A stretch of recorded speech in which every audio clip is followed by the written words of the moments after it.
इस वीडियो में हम बात करेंगे चाइना वीज़ा के बारे में।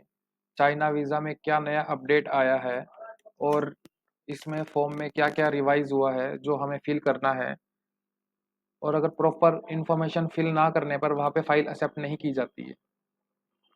तो आपको गूगल में लिखना है वीएफएस चाइना, हमारा सेंटर न्यू दिल्ली है, तो वीएफएस चाइना न्यू दिल्ली, ऐसा इंटरफेस ओपन हो जाएगा आपके सामने और होम पर आना है। होम पर क्लिक करके क्विक एक्सेस वीज़ा,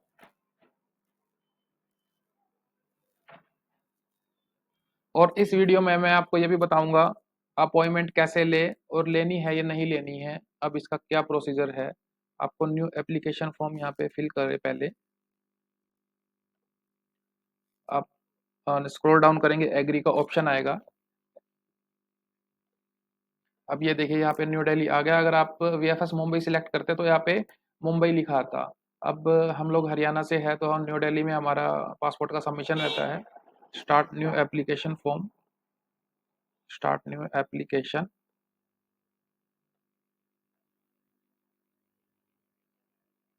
इसमें सबसे पहले आता है नेम, फैमिली नेम। अगर आपका नाम है अमित कुमार तो आपको फैमिली नेम में कुमार फिल करना है और गिवन नेम में अमित। और इन केस क्या होता है कि पासपोर्ट में कभी कभी किसी का नाम सारा गिवन नेम में ही होता है और सरनेम ब्लैंक रहता है पासपोर्ट में। तो इस केस में आपको क्या करना है, यहाँ पे फैमिली नेम को हिडन, यहाँ पे नॉट एप्लीकेबल करके अमित कुमार आपको गिवन नेम में ही लिखना पड़ेगा। तो जिसका सरनेम नहीं है वो यहाँ पे सिलेक्ट कीजिए और जिसका सरनेम है तो यहाँ पे फिल कर दीजिए। ओके, एक तो ये हो गया। और नेक्स्ट है अदर नेम। अदर नेम किसी का है तो ये वैसे एम्प्टी ही रहता है। और नेक्स्ट है चाइनीज नेम। चाइनीज नेम भी ब्लैंक ही रहेगा। इसके बाद आता है अपलोड फोटो। फोटो आपको क्या करनी है, फोटो की हार्ड कॉपी भी लेनी है स्टूडियो से और यहाँ पर भी आपको सबमिट करनी है। तो ये फोटो सेम रहनी चाहिए, आपको ये ध्यान में रखना है। तो अभी मैं डेमो के लिए आपको कुछ दिखा देता हूँ। अगर मेरे पास कोई फोटो है, सपोज करो ये ऐसी है। अब आपको ये सेट करना होगा इसका, आप इससे इसको कम ज़्यादा कर सकते हैं। अब देखिए इसमें पूरा इंटरफेस आ गया। ठीक है, अब यहाँ पे आ गया फिनिश। अब यहाँ देखिए लिखा आ गया फोटो क्वालिफाई, फोटो ओके है। और इसमें आपको क्या करना है, इसकी ना 2 फोटो भी लेनी है हार्ड कॉपी, वो आपको वहां पर लेके भी जानी है। अब इनका आपको डेट ऑफ बर्थ डालना है। डेट ऑफ बर्थ क्या है मैं एग्जांपल के तौर पे अभी आपको सिर्फ बताने के लिए डाल रहा हूँ। ईयर, मंथ, डेट, मेल है या फीमेल है, कंट्री ऑफ रीजन इंडिया, कौन से स्टेट में रहते हैं, हरियाणा, और सिटी का बर्थ प्लेस है पानीपत। ओके, अब यहाँ पे है मैरिटल स्टेटस, मैरिड है, डाइवोर्स्ड है, सिंगल है। हम मैरिड भी कर सकते हैं, सिंगल भी, जो एक्चुअल उनका पोजीशन है वो आपको इसमें बताना है। National ID number, national ID number not applicable करोगे चलेगा। Do you have any permanent residence of any other country, India के अलावा आपकी किसी और कंट्री में रेजिडेंस है, नॉर्मली तो सबकी नो ही रहती है। Do you have any other nationality, India के अलावा कोई और किसी देश की नागरिकता है, no. Have you held any other nationality, आपके पास कोई और नेशनैलिटी पहले कभी रही हो, नो। पासपोर्ट, जो नॉर्मल पर्सन रहते हैं उनका ऑर्डिनरी पासपोर्ट रहता है, लाइक ये सर्विस, डिप्लोमेटिक, ऑफिशियल, ये लोग तो गवर्नमेंट ऑफिसर्स के रैंक के अकॉर्डिंग ये लोग पासपोर्ट मिलता है उनको। और जो हम जैसे आम जनता है उनके लिए ऑर्डिनरी पासपोर्ट रहता है। आपको इसमें पासपोर्ट नंबर डालना है, उस पर आपको दिख जाएगा कौन सी कंट्री ने इशू किया, उस पर सब इंफॉर्मेशन होती है। अब वो हुआ इशू कहाँ से है, जैसे हम यहाँ हमारे यहाँ चंडीगढ़ से होता है, अगर आपका जयपुर से हुआ था जयपुर, शिमला से हुआ था शिमला, वहाँ का आरपीओ सेंटर आएगा। एक्सपायरी डेट, एक्सपायरी डेट क्या है ये आपको पासपोर्ट पे मिल जाएगा इन्फॉर्मेशन, एक्सपायरी डेट कौन सा है।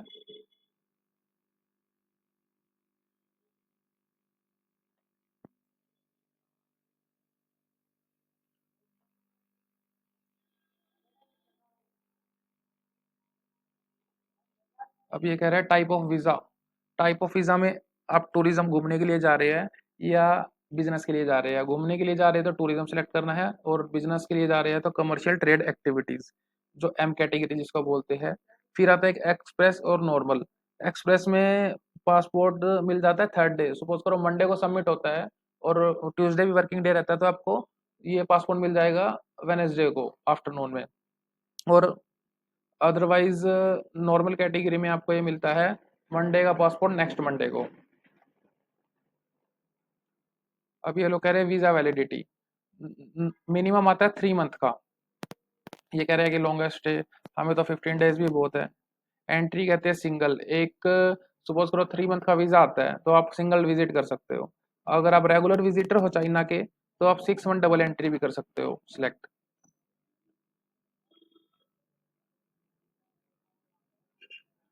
फिर ये कहते हैं आप ऑक्यूपेशन क्या है आपका। आप कंपनी के मालिक हो, बिजनेस पर्सन, या फिर आप यहाँ पे कर सकते हो self employed. Yes, self employed. Okay. फिर ये कह रहे हैं work experience in last 5 years. अब बिजनेस वीजा में क्या है कि आपको जीएसटी नंबर देना पड़ता है, तो जीएसटी नंबर पे डेट लिखी होती है कि कब से वो जीएसटी नंबर स्टार्ट हुआ है। आप उसके अकॉर्डिंग भी डाल सकते हो कि मैंने इस दिन ये बिजनेस स्टार्ट किया था। और ये ऑप्शन आप ब्लैंक छोड़ देना डे टू, भाई कब तक कर रहे हो, क्योंकि हमारी फर्म तो अब चल ही रही है। उसके बाद आप कंपनी का नाम, एड्रेस ऑफ एनीथिंग एल्स जो भी रहेगा आपको जीएसटी नंबर वगैरह पे लिखा होगा,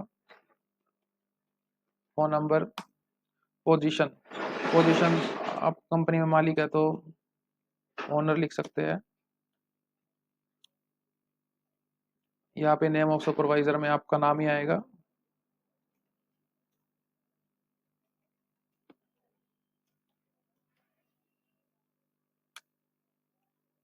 यहाँ पे दोबारा मोबाइल नंबर।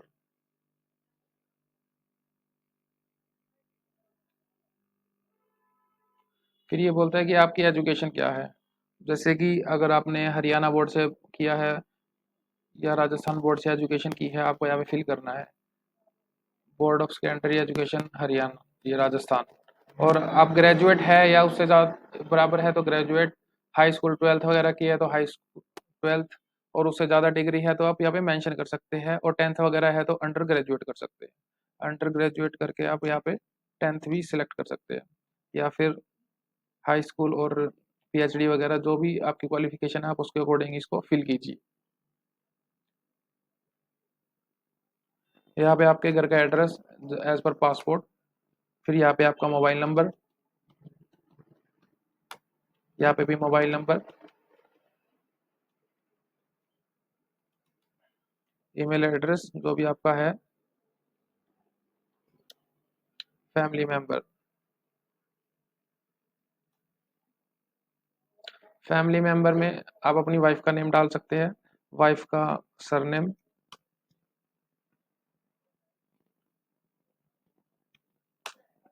ऑक्यूपेशन अगर वो जॉब करती है तो कंपनी एम्प्लॉय या बिजनेस पर्सन, और अगर हाउस वाइफ है अदर्स में आप सिलेक्ट करके आपको टाइप करना है हाउस वाइफ।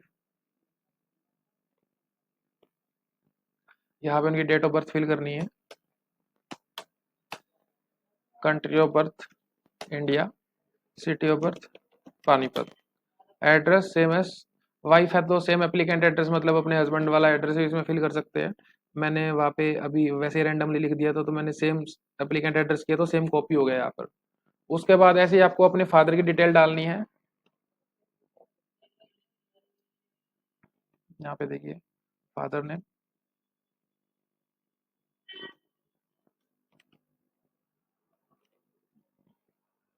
नेशनैलिटी उनकी भी।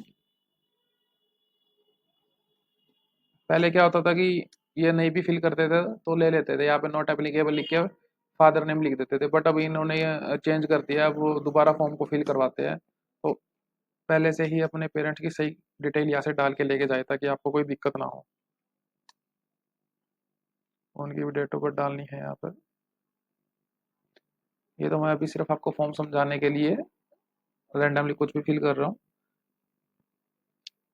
ये लोग पूछते भी है कि देखो, is your father in China?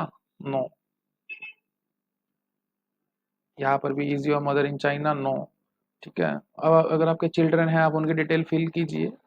Otherwise यहाँ पे do you have any immediate relatives not including parents in China.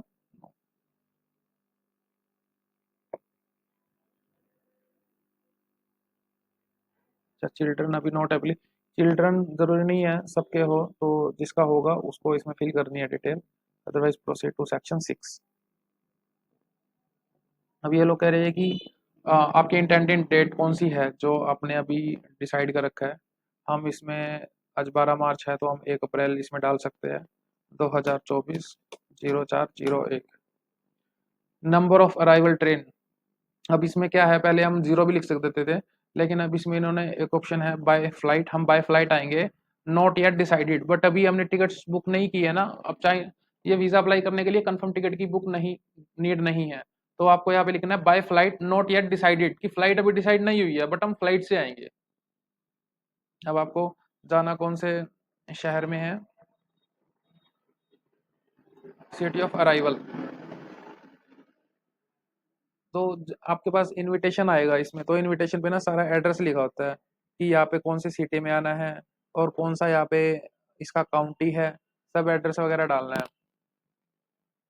ठीक है, अब मैंने यहाँ पे सिलेक्ट किया था ना सिटी ऑफ अराइवल, तो यहाँ पे सेम वही दोबारा करना है, ZHAN, ये आगे देखिए, और उसका एड्रेस वगैरह।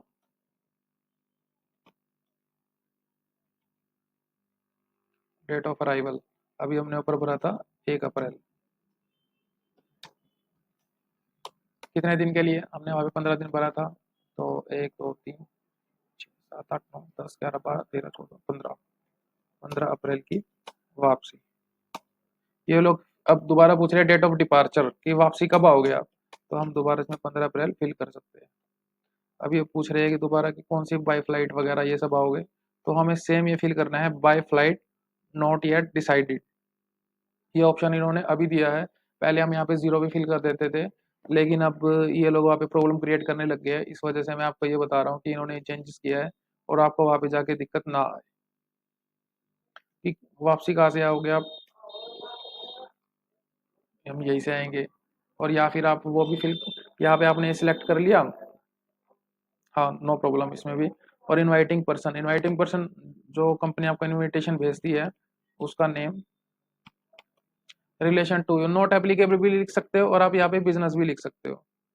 उसके बाद यहाँ पे इनका मोबाइल नंबर, इनका ईमेल एड्रेस,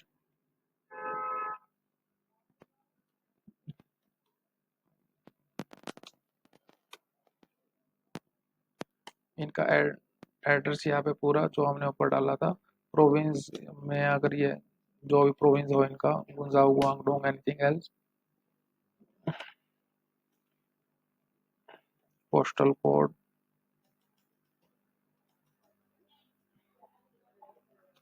इमरजेंसी कॉन्टैक्ट में आप मैरिड हो तो अपने वाइफ का नेम डाल दीजिए, अदरवाइज आप अपने फादर का नेम भी डाल सकते हो। यहाँ पे रिलेशन फादर, उनका mobile number,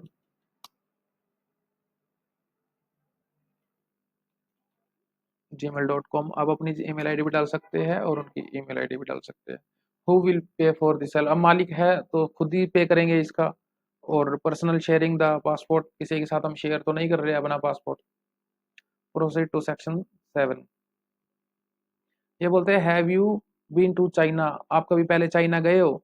previous Chinese visa, अगर आपके पास है तो उसकी डिटेल फिल करनी है। सपोज करो आपने यस कर दिया, तो टाइप ऑफ वीजा, पहले टूरिस्ट वीजा लगा था या बिजनेस वीजा लगा था, अगर बिजनेस लगा तो एम सेलेक्ट करना है, अदरवाइज टूरिस्ट सेलेक्ट करना है अगर टूरिस्ट था तो इस तरीके से आपको डिटेल फिल करनी है इसमें। अगर आपको कोई डाउट रह भी जाए तो मुझे कमेंट में पूछ लेना प्लीज।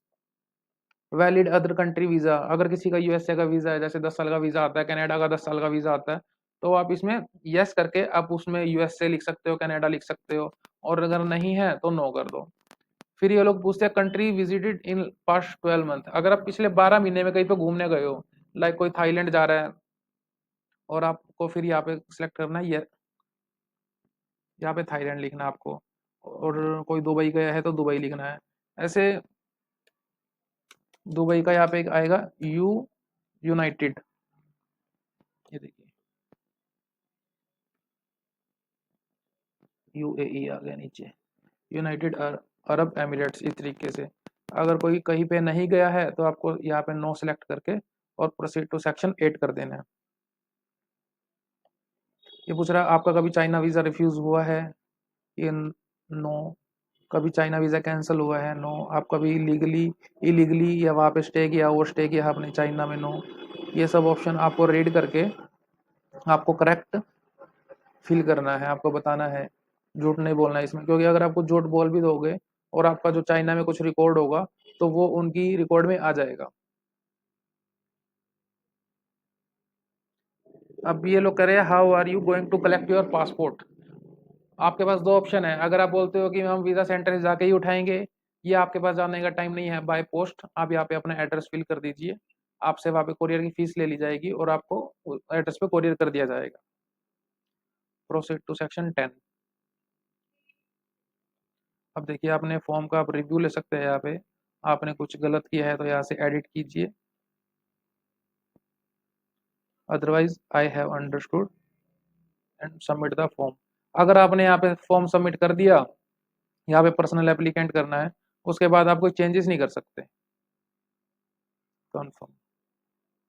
एक्चुअली वीडियो थोड़ी ज़्यादा लंबी हो गई है, अब इस वीडियो में मैं आपको बताता हूँ कि अपॉइंटमेंट का क्या है।